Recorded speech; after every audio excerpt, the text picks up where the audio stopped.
Começando mais um episódio do Wiki Metal, episódio 328, um episódio que a gente aqui meio que decidiu em cima da hora falar sobre esse tema. A gente ia falar de um tema mais light, mas de fato a semana passada foi uma semana muito triste para quem gosta de rock, de heavy metal. A gente teve várias perdas, né? Várias pessoas nos deixaram e a gente decidiu fazer uma espécie de homenagem para a gente conversar um pouco sobre um cara que foi muito importante, o baterista, ex-baterista do Slipknot, Joy Jordison. Esse é o tema deste episódio 328 do Wiki Metal. Eu não estou sozinho aqui, estou juntamente com um sócio fundador do Wiki Metal há mais de 10 anos junto comigo, Nando Machado. Bem-vindo, Nando Machado, a este episódio de certa forma triste, né?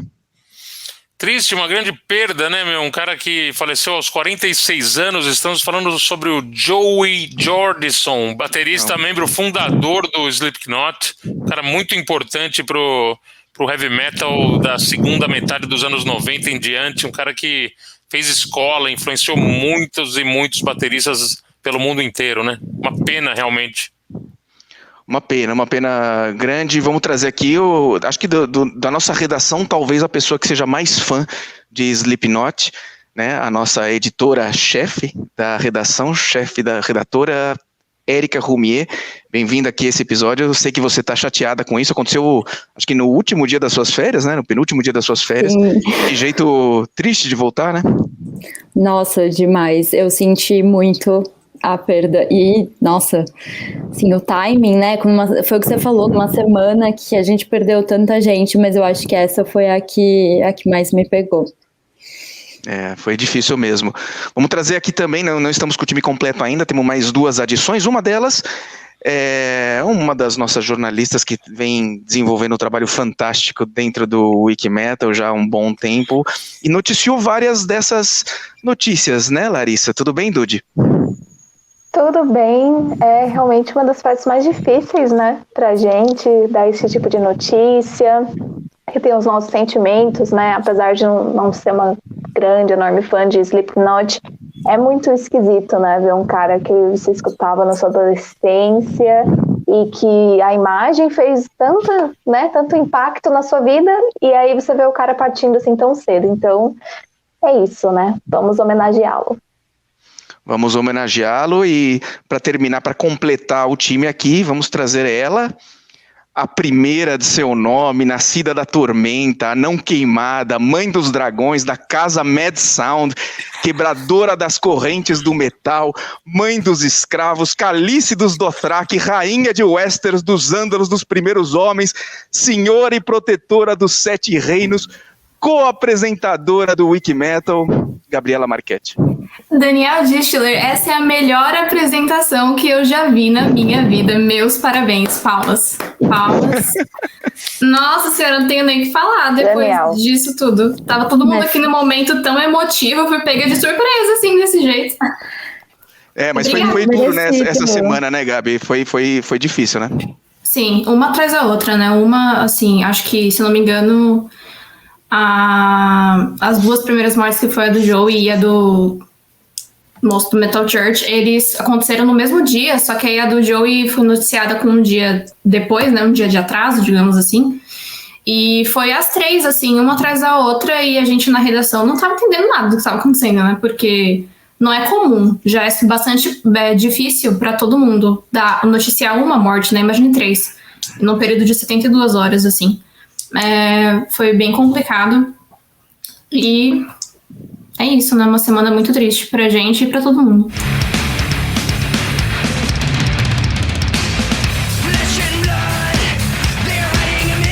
Érica, você tinha acabado de entrar no Wiki Metal, eu acho, né? Outubro, acho que foi em outubro ou novembro de 2017, 1 ou 2 meses que você estava já com a gente aqui no Wiki Metal, e a gente foi assistir um show do Megadeth, cuja abertura foi do Vimic, né? A banda nova na época do Joy Jordison, né? O que você lembra disso aí? Nossa, eu só tenho memórias boas. Eu confesso que eu tava mais ansiosa pra ver o Joey do que qualquer outra coisa, porque, infelizmente, eu nunca vi um show do Slipknot com ele, então eu tava muito animada pra ver, e eu lembro que a primeira coisa que eu pensei foi, tipo, esse cara é um animal, ele não é um ser humano, tipo, não tem como ser. Porque, nossa, o calor e tudo que ele tem, assim, tocando, eu lembro que eu fiquei já muito surpresa, assim, logo de cara. E aí o show do Megadeth, tipo, só aumentou toda essa sensação e ainda é muito especial pra mim, não só por tudo isso, mas porque foi o primeiro show que eu cobri pro Weak Metal, né? Então eu tava muito feliz. Mas, nossa, ver ele ao vivo, assim, eu sei que é muito clichê falar que ao vivo é diferente, né? Porque óbvio que é. Mas, assim, o dele não tem nem comparação. Assim, foi incrível, foi muito bom. Ele é uma máquina, né, Nando? A gente também viu ao vivo aí, né, Rock in Rio, Monsters of Rock, né? Exato, eu lembro muito bem do show do Rock in Rio. O Slipknot, pra mim, sempre foi uma banda mais legal, assim, ao vivo do que no CD. Minha opinião pessoal, né?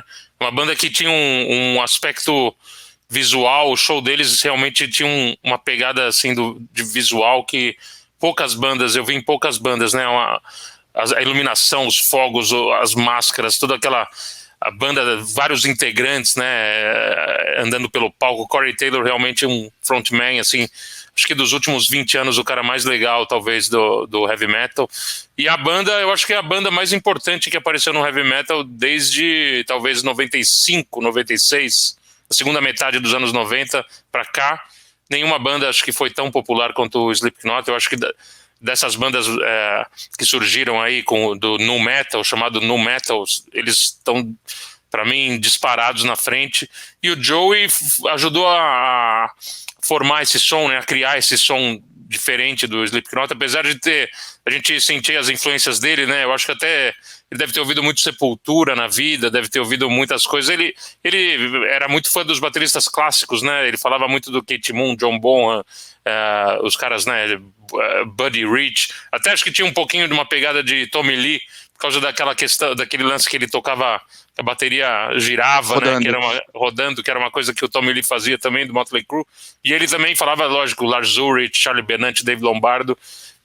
Mas eu acho que ele ouviu muito Sepultura também.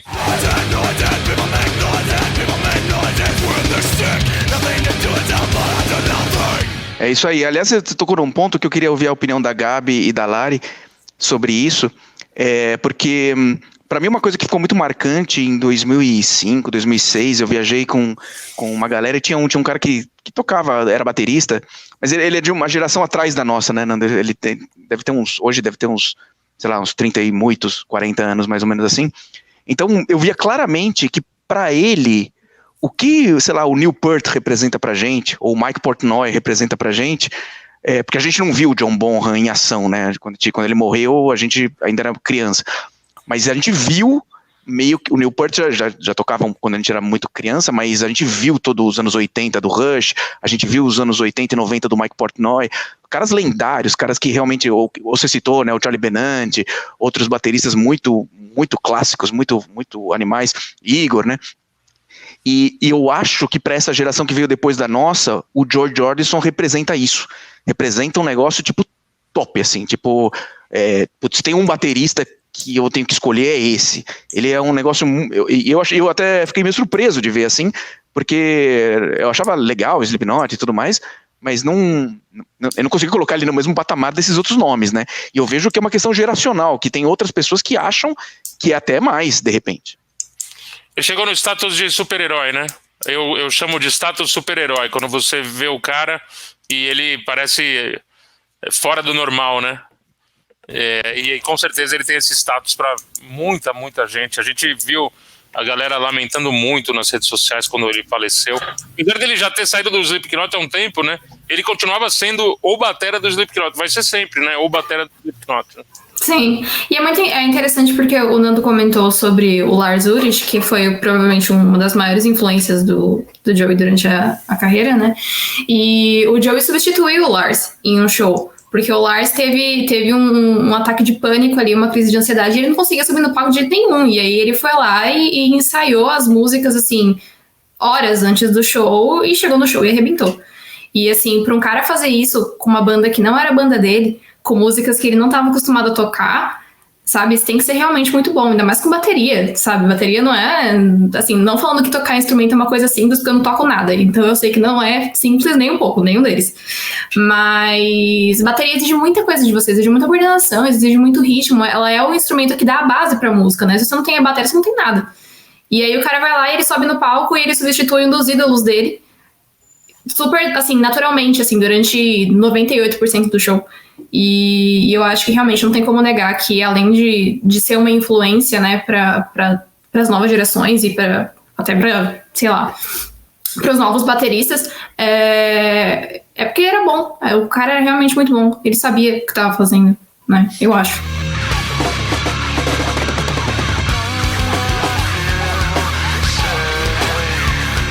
O duro deve ter sido pro James Hetfield ter que tocar com o Lars Ulrich depois, né? De tocar com o Joey Jordison. Não, tô brincando. Tô brincando. Eu respeito muito o Lars Ulrich pelo aspecto mais de criação do que de execução, né? Eu acho que ele é um artista, um batera... Lars Ulrich, né? Tô falando. Extremamente criativo e fez batidas diferentes e realmente criou um estilo novo de tocar, mas na execução...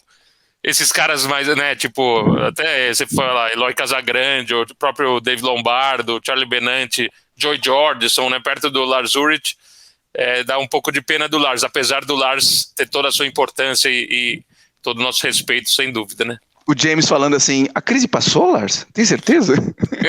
Você não quer se internar um pouco? Você não quer ficar mais uns 10 anos aí em casa? Cuidar da saúde. Mas o problema é que ele é o dono da banda, né? Então acho que não dá pra tirar ele. Não dá.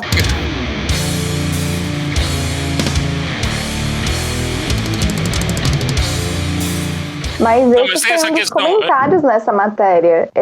Isso que você falou, Nando, eu não ia falar nada. Mas muita gente comentou nessa matéria sobre o Joey Jordison substituindo o Lars, exatamente isso. Tipo, finalmente a Metallica teve um baterista. Então a gente consegue perceber a partir daí, quando os caras tiram o Lars, né, e vem exaltando a força do Joey Jordison, exatamente isso que o Dani falou, né, uma parada geracional de ser muito reconhecido também, porque acho que as gerações antigas meio que torciam um pouco o nariz pro Slipknot, tipo, essas coisas novas aí, Slipknot não é tão bom que nem os heróis do metal, e é sim, sabe? Eu realmente acredito que o aspecto da criação das batidas do Lars é imbatível, assim, ele é um baterista... que às vezes é até mais importante e mais difícil, né, você criar do que você executar, né, mas era uma brincadeira, né, mas tudo realmente bem, ele tá te ouvindo e ele com certeza te pergunta. Não, Lars, eu sei que a gente tinha combinado, né, de entrevistar o Lars semana que vem, ele vai cancelar por causa disso, mas, putz, melhor eu cortar essa parte do programa. A gente já falou com ele é a brother, tá tranquilo. Não, mas o Slipknot eu lembro até hoje, a primeira vez que eu vi os caras... realmente causou um impacto, assim, essa coisa do visual.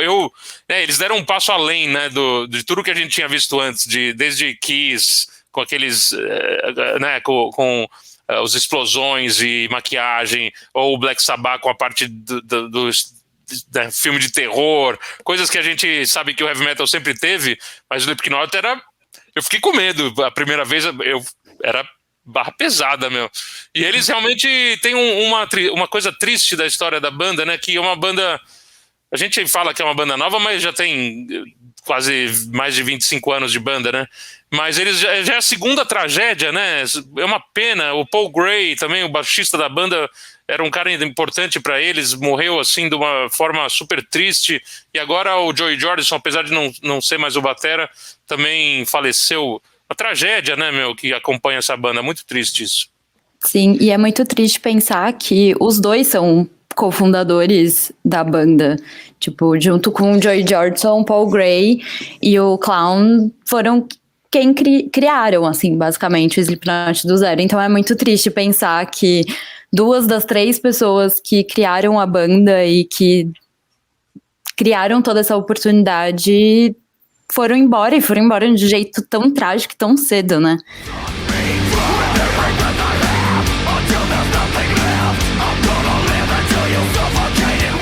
É muito triste pensar nisso, mas vocês comentaram 2 coisas que eu acho que define, tipo, muito o Joey Jordison, que a primeira é essa coisa quando o Nando comparou ele com o Lars Ulrich de ter a composição e ter a execução. O Joey era incrível nos dois, assim, o talento dele era realmente para os dois, tanto que muitos dos grandes clássicos do Slipknot, ele que criou, ele que deu vida, e na hora de executar, ele fazia tudo muito incrível, então, sempre, não sei, eu vejo muitos artistas que eles sabem fazer uma coisa muito bem, né, não necessariamente eles sabem fazer tudo muito bem, mas o Joey é surreal o quanto ele conseguia fazer tudo muito bem. Talvez por ele compor tanto, ele já pensava no show ao vivo, não sei. Mas eu acho que isso é muito forte no Slipknot, de tipo, ter toda essa composição e eles irem lá e conseguirem apresentar com tanto amor e com tanta paixão. Eu acho que o Joey criou muito isso. O Paul Gray também, lógico, mas acho que na bateria você, né, como é mais físico, acho que você consegue enxergar melhor. E outro ponto que eu ia falar é de falar de físico, a Gabi comentou de como ele conseguiu substituir o Lars tão rápido. Eu sempre fico muito emocionada quando eu lembro disso, mas assim, é muito bizarro pensar no que aconteceu com ele, porque por ele ser essa pessoa que, assim, nos 45 minutos do segundo tempo, ele consegue ir lá e tocar todas as músicas e arrebentar e dar toda essa energia que ele tinha, que passava pra gente. É muito triste pensar que ele sofreu com uma doença que tirou isso dele, né? A gente não sabe exatamente do que ele morreu, mas muita gente desconfia que tem a ver com a doença que ele tinha, que eu não sei se eu vou falar certo, mas é mielite transversa, que é basicamente... É horrível, é uma inflamação na medula, o que eu achei surreal, porque eu nem sabia que a medula dava pra inflamar, mas aparentemente inflama, e assim, além de ser uma dor insuportável, a inflamação pega, assim, o seu corpo de uma forma que ele te paralisa. Então, muitas vezes, ele precisou ser levado com alguém pro palco. Então, tipo assim, ele não tava conseguindo nem andar até a bateria, mas mesmo assim ele conseguiu ir lá, tocar. E assim, você podia, quem conhece, podia até perceber que tinha uma coisa estranha, mas assim, quem não conhece, eu achava que estava tudo bem. Então é muito surreal pensar que ele tinha toda essa coisa, né, todo esse talento na bateria, a bateria tem toda essa coisa muito física, e ele ter sofrido uma coisa assim terrível. Ele tem uma entrevista que ele fala que ele não... que ele já chegou a ficar semanas sem sentir as pernas, de achar que tinham cortado a perna fora porque ele não tava sentindo. Tipo, para um baterista isso, óbvio, para qualquer pessoa, né, mas um cara que vive disso, eu acho isso muito, nossa, muito bizarro e muito intenso, assim.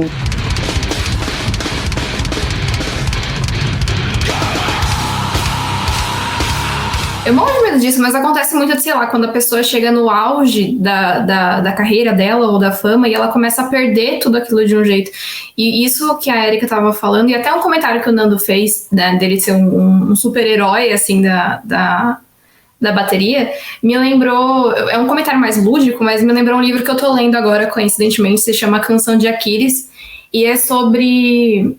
é uma releitura da Ilíada, assim, uma releitura meio young adult, que conta mais a história do Patroclus e do Aquiles, né? E Aquiles que foi esse semideus, essa pessoa cheia de fama, mas que morreu muito jovem. Ele ganhou fama por ser um ótimo guerreiro, mas ele morreu na primeira guerra que ele lutou, a primeira e única.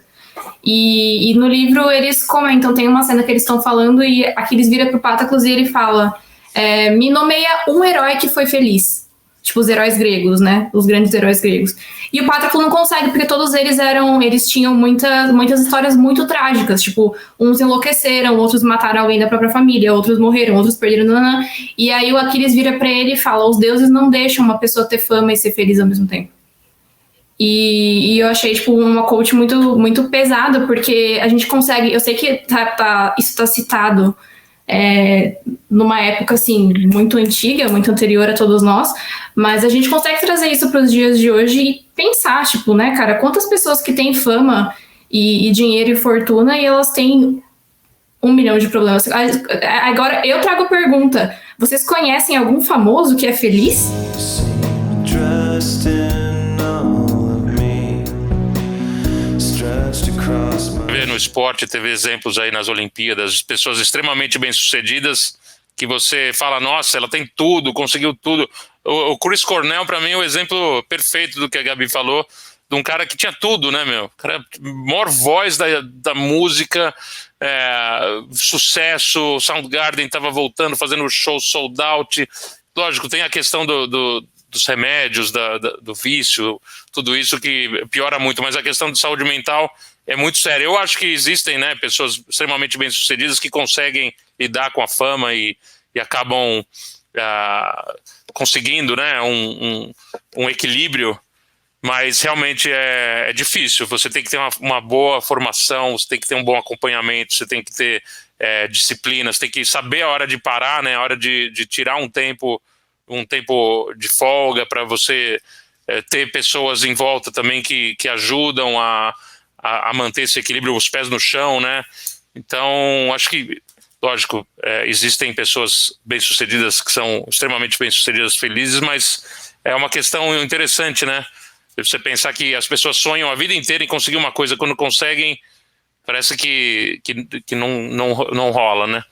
Mas é uma questão bem interessante que está sendo bem discutida hoje. É isso aí. Tirando o Nando Machado, acho que não conheço ninguém assim. Tirando muito rico e feliz, o Daniel Distler, né? Não, só Nando Machado. Sobe música aí. Poderosos. Nossa.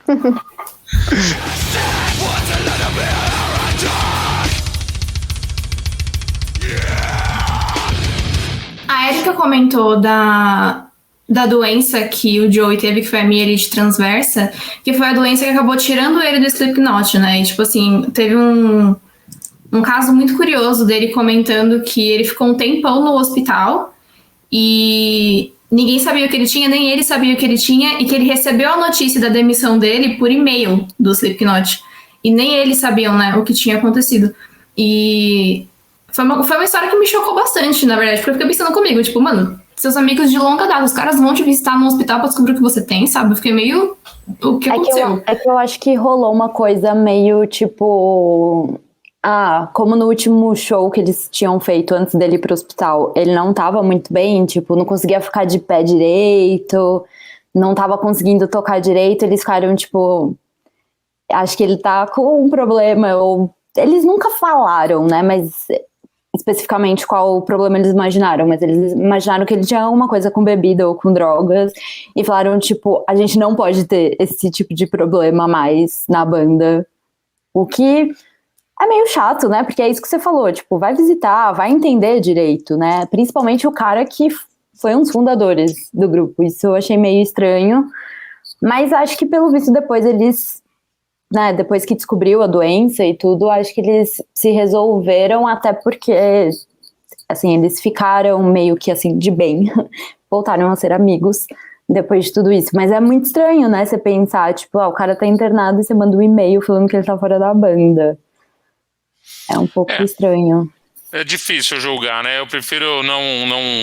O próprio Corey Taylor já deu declarações que não foi nada disso e tal, sei lá, é difícil, quando você tá dentro de uma banda é uma coisa tão única, assim, que só os caras sabem o que rolou e pela reação que o Corey Taylor teve, né, com o falecimento do Joey, eu acho que mostra que ele tinha muito respeito pelo Joey, né, ele fez um blackout total nas redes sociais, o cara com certeza ficou muito chateado, né, mas isso aí eu acho que relação pessoal, assim, é muito, muito própria dos caras, né, é difícil a gente julgar.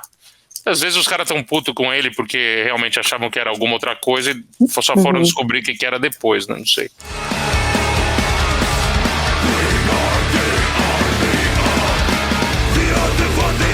É bem interessante que o Joey Jordison nunca, na época que ele estava com essa doença e até no tratamento, ele não tinha contado, né, para o público.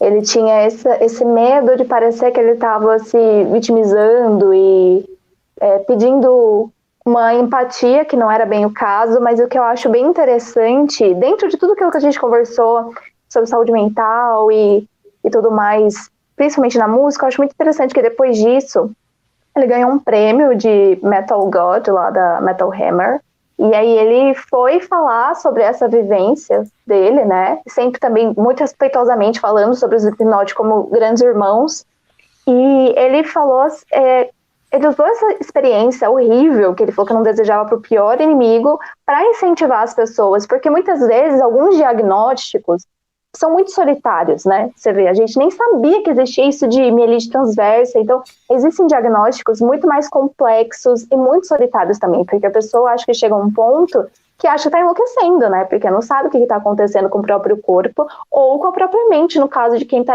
enfrentando algum tipo de problema emocional. Então, ele falava, né? Eu sou prova viva que é possível se reerguer, e ele só quis divulgar isso para o público quando ele fosse uma história de superação, porque ele tinha ciência que muitas pessoas não saíam daquele buraco. Então, ele só quis abrir quando ele pudesse ser, assim, esse herói mesmo, para além da bateria. Então, eu acho isso muito bonito, assim, mostra uma força emocional muito grande, né? Porque eu acho que a primeira coisa que eu faria quando eu tô sofrendo, eu já falo pra todo mundo, gente, toma, pelo amor de Deus, eu preciso aqui de ajuda. E aí o cara vai lá, enfrenta um negócio desse e volta com uma super lição de vida.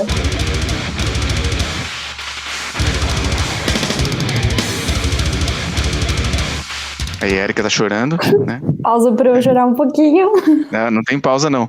Vamos seguir. Eu achei muito bonito também a reação do público em geral, né? Dos fãs, dos outros artistas também. Teve gente muito grande, que nem Ozzy Osbourne, Serj Tankian, gente muito famosa, o pessoal do Trivium, pessoal de gerações antigas, que nem Exodus, Testament, pessoal de bandas novas, muito bacana. E eu achei em particular a declaração, o post, né, do Mike Portnoy, que é um dos maiores bateristas de todos os tempos, falando que foi muito doída essa morte, porque quando o Joey soube que o filho dele, né, o filho do Mike Portnoy, o Max, era fãzaço do Slipknot, ele mandou uma caixa gigantesca de coisas do Slipknot para ele, e aí o Mike ficou muito emocionado. Também mais um detalhezinho aí do Joey, muito legal, né? Nossa, sem dúvidas. Ele era um cara muito atencioso com os fãs também, né? Tocava com os fãs em frente ao hotel, assim, uma coisa incrível que mostra também essa envergadura, né, do caráter dele e de tudo mais, a postura dele também com o Slipknot depois. E aqui lembrando um pouquinho disso que o Dani perguntou para mim e para Gabi sobre como que a nossa geração, né, encarava o Slipknot e tudo mais. Eu confesso que eu era meio esquisitinha, porque eu queria mais saber do pessoal das antigas, né? Então, eu lia todas as biografias na Wikipedia. Mas olha onde nós estamos agora, né? Valeu a pena. Tudo deu certo. Mas, apesar disso, eu tinha o Slipknot como uma das bandas recentes que valiam a pena, assim. E eu lembro, inclusive no vídeo de tributo que o Slipknot fez para o Joey Jordison, eles colocaram um trecho do solo de bateria dele no DVD Disaster Pieces, de 2002. E é uma coisa insana, né? Você vê aquele cara com uma máscara que não tem expressão, a bateria dele tá girando no próprio eixo, assim, tem um pentagrama ao fundo, então, além de tocar muito bem girando em 180 graus, e também tinha uma coisa no Slipknot, como o Nando falou que teve medo quando foi no show, é uma coisa quase proibida, assim. Eu acho que com o passar do tempo, eu não sei se a gente acostumou, ou se tinha uma energia diferente naquelas formações iniciais, naqueles discos iniciais da banda, mas era como se eu tivesse presenciando e testemunhando uma coisa, assim, que talvez eu não devesse, e isso só aumentava, assim, a emoção. Então, eu acho que, mesmo descobrindo o Slipknot tardiamente, né, porque como nós vimos aí pelas contas, eu era bem novinha quando eles lançaram grandes álbuns, era uma emoção, assim, ainda muito forte de, meu Deus, olha isso é muito fantástico, que é o mesmo sentimento que Dani e Nando sempre nos narram aqui, pegando as capas de vinis de Iron Maiden, Black Sabbath, isso tinha com o Slipknot, sabe, ver as máscaras, tentar identificar quem era quem, e eu que tinha medo de palhaço, né, tentar fechar o olho bem na hora que o chão passava.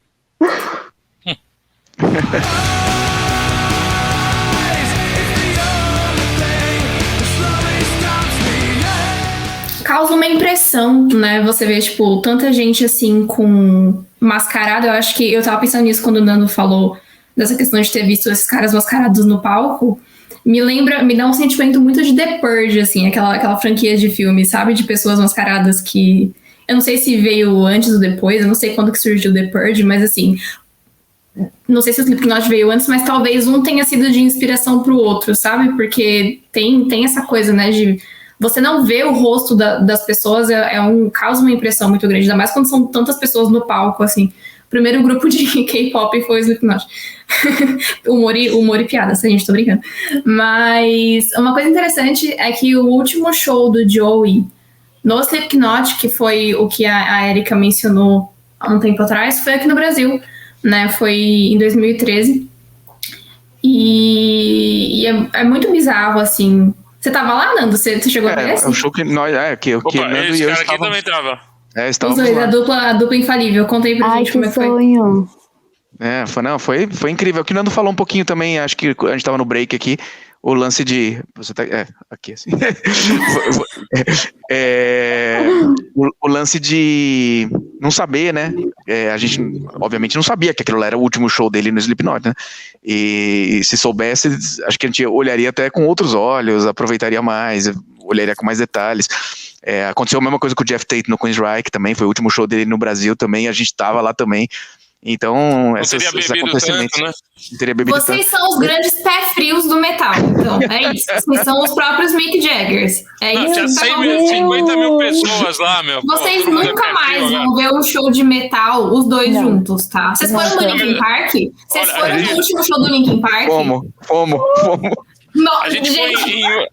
Olha, só pra rebater duas isso. É coincidência, 3 é padrão. Meus queridos. Só pra rebater isso. A gente foi em vários shows que as bandas não terminaram depois. Muito mais. Ainda, exato. Não. 3 é padrão. Nando Machado, não tem como você fugir disso. Já é fácil. Vou falar uns 300 shows que eu fui que as bandas não terminaram depois. Ninguém saiu da banda, tá todo mundo feliz da vida. Gabriela Marchetti querendo causar aqui, né? Mas vocês me deram munição. A gente foi em 500 mil shows, assim, esses 3 aconteceu isso, mas uma hora acontece. Mas, enfim, é isso, né? Acho que para o nosso episódio 328, uma homenagem, né, ao grande Joy Jordison, que infelizmente nos deixou. Tudo isso, né, gente, que a gente falou aqui, dá para acompanhar no nosso portal, no Wikimetal.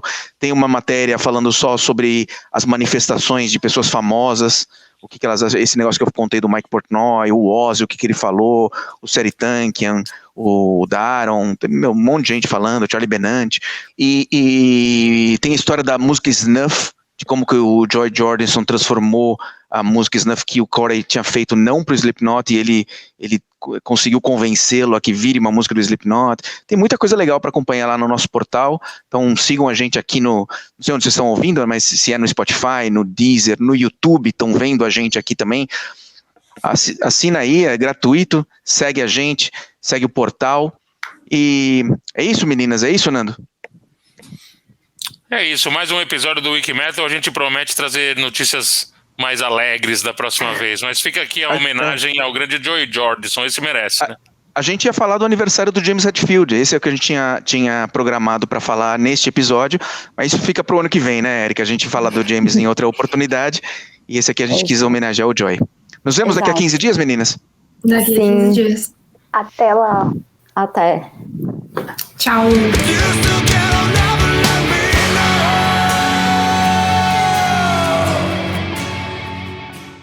Consigo tirar a marca do negócio. Como é que tira essa da marca? Que marca, Nando? Que marca? O que você tá falando, cara?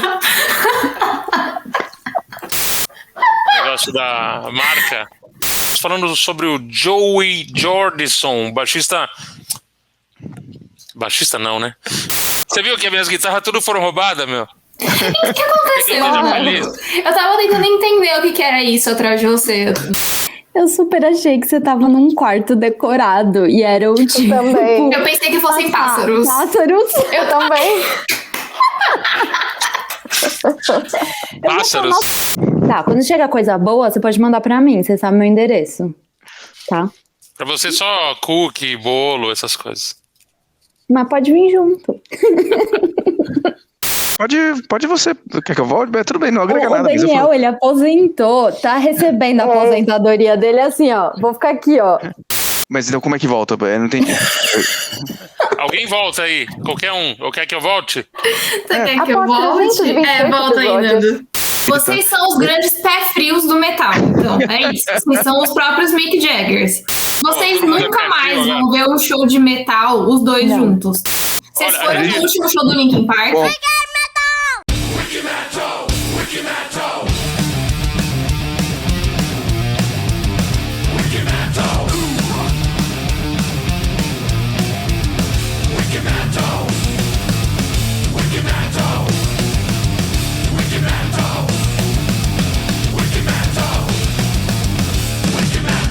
Vocês são os grandes pé frios do metal. Então, é isso. Vocês são os próprios Mick Jaggers.